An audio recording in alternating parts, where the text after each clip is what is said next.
Obviously we're stood here on Fieldview Lane at just before 8 o'clock this morning. Shots were fired into a premises by offenders and they left the scene. Obviously inquiries are now ongoing to identify who those persons are, and I'm confident with some of the lines of inquiry that we've already established that arrests will be made imminently. However, this is the 5th shooting in Bermuda in less than 2 weeks, and it concerns me greatly. It concerns me greatly, obviously, by the level of violence and the use of guns that has taken place. But of the 5 shootings, 4 of them have been indiscriminate into buildings, through windows and through doors. The persons that have undertaken these shootings have got no care who they hit. Bullets are going into houses with real risk of hitting anybody from a child to a senior person, and an innocent person could die as a result. This is extremely serious, what is taking place in our communities. And whilst inquiries are ongoing by the Bermuda Police Service in partnership with the government's gang reduction team, we urgently need the assistance of communities. It's not snitching to stand up and stop this violence. It's not snitching to say where guns are so we can remove them from our streets. And I ask people listening to this to really consider that. Really consider if it was your son, your daughter, your mother, your father, or your friend, because this is a situation that we're dealing with at the moment.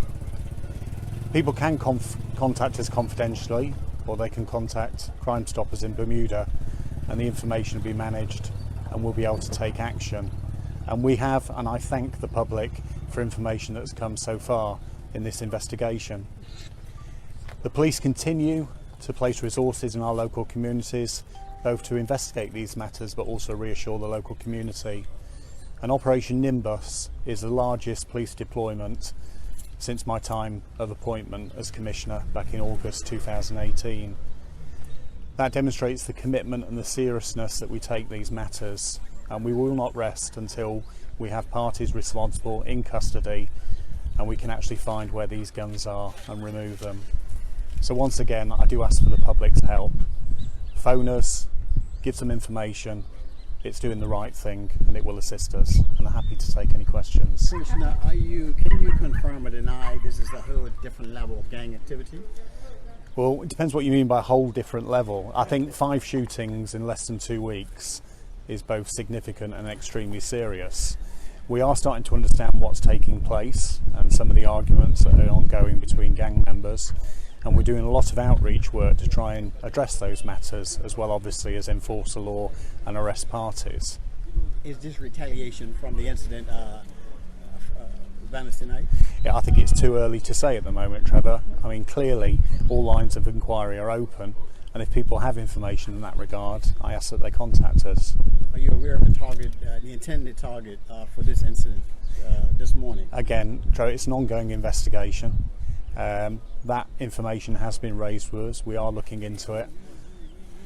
My last question, going back to my first question.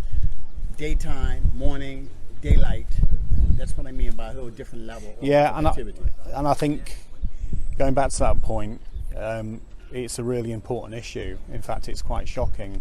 Just before 8 a.m, families getting up in the morning, having breakfast, and obviously bullets coming through the door, through a window. And that's why this level of violence has gone into a new theme. That's why we've got to deal with it quickly, and that's why we need the public's help. And I really do mean that. I ask people to think, what if a toddler had been behind that door this morning and we were dealing the death, which would be catastrophic across the whole of Bermuda? That's the level we're at, and that's why we need people to stand up and tell us what's going on. Commissioner, good afternoon. You mentioned that there were 2 persons. Does that mean there was a rider and a shooter? Yeah, we believe that the offenders went away on a motorcycle. That's part of our inquiries. But obviously, we welcome any other information that assists us with the investigation.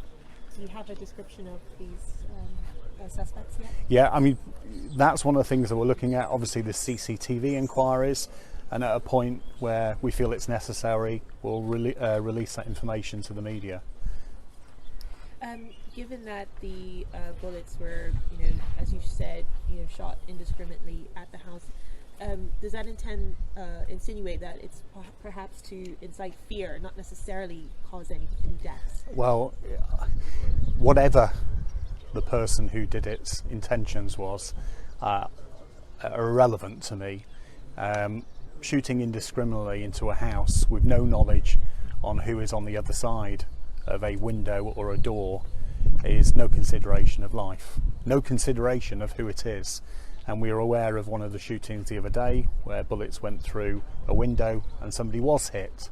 So these people, and quite frankly, the term I would use, are evil, irresponsible, and completely dismissive of the value of life, and that's why we've got to deal with it.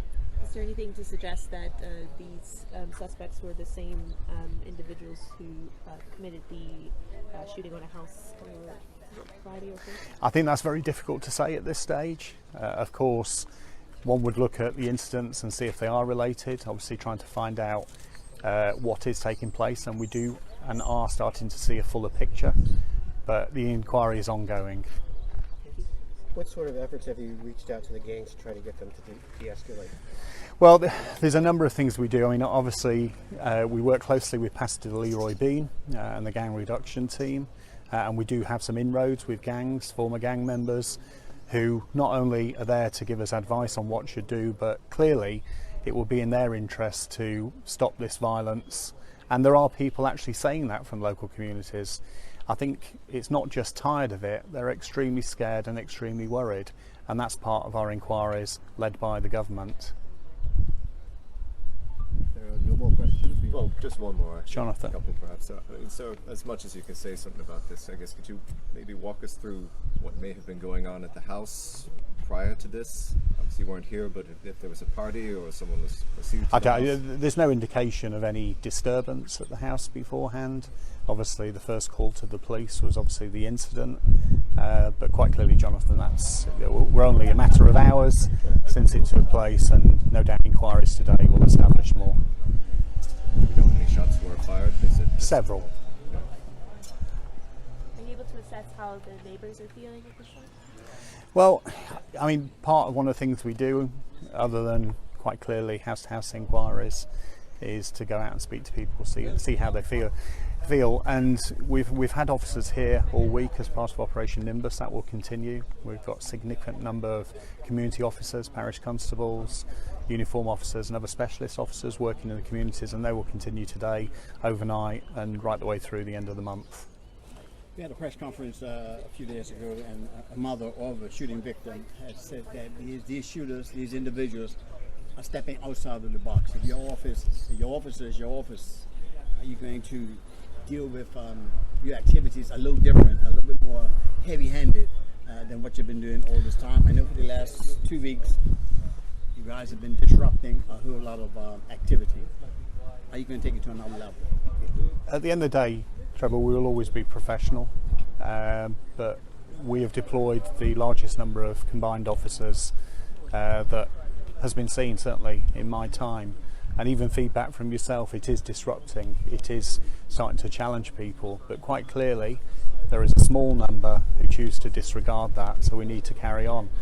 Yes, policing will be supportive, it will be reassuring, but where necessary it will be robust and it will deal with people firmly, and that's the professionalism of the Bermuda Police Service. Okay, we're going to wrap it up there, folks. Thank you for being with us. Again, the number to call if you need to get in contact with anyone, it's 295-0011, the main police number. You've probably heard it a million times, but we're going to say it again. Or the confidential Crime Stoppers number, 800-8477. We want to assure you that any calls to that number remain unknown, remain anonymous.